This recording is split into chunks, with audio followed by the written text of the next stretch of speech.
दुख का विषय है। हाँ, मेरे देखे, दरबार के देखे, अब माँ ने वो स्थान छोड़ दिया। इसलिए हाँ, अब कभी आप जाएं वहाँ देखेंगे तो गर्भगृह में ना अब वहाँ एक अजीब सी बदबू आनी शुरू हुई, स्मेल।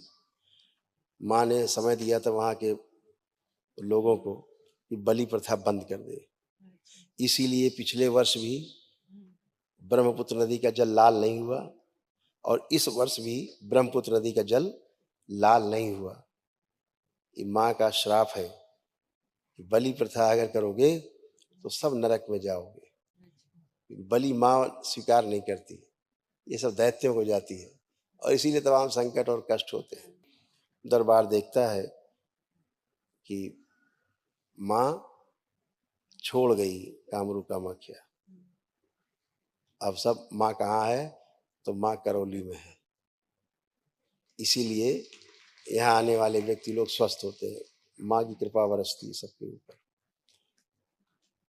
नहीं माने वो लोग एक वर्ष बाद सब कुछ आखिरी अंश तक माँ ने वहां से अपना समेट लिया। श्रद्धालु जाते हैं तो वहाँ दूसरी और देवियां रहेंगी तो वो ठीक है, लेकिन जो बलि प्रथा में भाग लेंगे, जो बलि प्रथा का समर्थन करेंगे, उन्हें वहाँ कोई पुण्य फल प्राप्त नहीं होगा।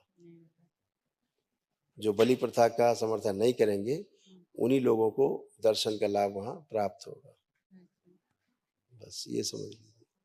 और सब इन लोगों ने बर्बाद किया। इन लोगों को चेतावनी दी गई थी कि बलि प्रथा से दूर रहिए। इसलिए अब वहाँ जो बलि के लिए बकरे कर देंगे, बलि से पहले ही मर जाया करेंगे। बलि देने जाए उससे पहले ही गिर के मर जाएंगे, बलि नहीं होंगी। धीरे धीरे सब होगा। और गंदगी से दूर रहना है। जीव हत्या, धर्म के नाम पर जीव हत्या नहीं होनी चाहिए। माँ के नाम पे हत्या नहीं होनी चाहिए।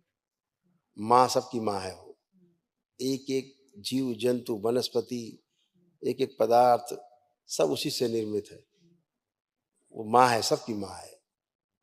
तो पशुओं की भी माँ ही है वो।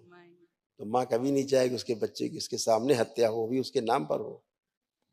तो इससे बचना है, इसको जरूर ध्यान रखना है ना। ये बलि प्रथा का विरोध नहीं करना है। माँ कामरू कामाख्या के स्थान पवित्र है और सदा पवित्र रहेगा। लेकिन जिन लोगों ने दूषित किया है, इसको दूषित कर रहे हैं, वो कभी क्षमा नहीं उनको मिलेगी। वो और उनके परिवार सब तड़पते रहेंगे और तड़प तड़प के उनके सामने सब कुछ होगा। गंदगी होगी उनके परिवार में, दिखाई देगी। जो गंदगी फैला रहे हैं वहाँ, वो सब इसका शिकार हो रहे हैं। सभी के घरों में कैंसर फैल रहा है, रोग फैल रहे हैं, सब नष्ट हो रहे हैं। वहाँ के जो पंडे पुजारी जैसे तमाम देख रहे हैं ना, दिमागी का हालत ज्यादा खराब होता है वहाँ बच्चे हाँ, का। बुद्धि खराब हो रही सबकी। तो बुद्धि खराब इसलिए क्योंकि माँ ने स्थान छोड़ दिया। तो जब उनकी बुद्धि खराब है तो जो दर्शन करने जाएंगे उनकी बुद्धि कहाँ से अच्छी रहेगी। हाँ, दैत्यों का साम्राज्य स्थापित किया। नमः शिवाय।